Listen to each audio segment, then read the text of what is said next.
আজকে আমার বলার বিষয় হলো লাইকার অ্যামোনিয়া। 0.88 আপেক্ষিক গুরুত্ব বিশিষ্ট অ্যামোনিয়ার গাঢ় জলীয় দ্রবণকে লাইকার অ্যামোনিয়া বলে। এর মধ্যে অ্যামোনিয়া কত শতাংশ থাকে? 35% থাকে। এখানে একটা মজার বিষয় আছে। অ্যামোনিয়ার এই যে গাঢ় জলীয় দ্রবণ লাইকার অ্যামোনিয়ার বোতল, হঠাৎ করে স্বাভাবিক উষ্ণতায় থাকা অবস্থাতে যদি তার ছিপি খুলি, তাহলে কি হয়? অ্যামোনিয়ার সেই জলীয় দ্রবণে অ্যামোনিয়াটা গ্যাসীয় অবস্থায় থাকে, তো তার মধ্যে একটা চাপের সৃষ্টি হয়। এবার যখন বোতলের ছিপিটা খোলা হয়, অতিরিক্ত চাপের জন্য সেটা আমাদের চোখে ছিটে আসে।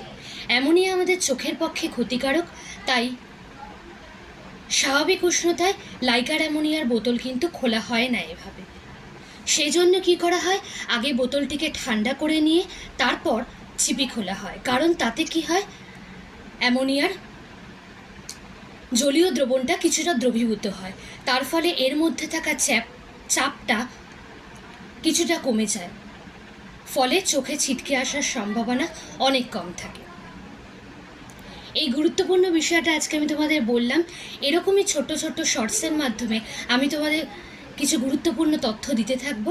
সেগুলো জানতে হলে আমার ভিডিওতে একটা লাইক করে দাও, আর অবশ্যই আমার চ্যানেলটা সাবস্ক্রাইব করে দাও।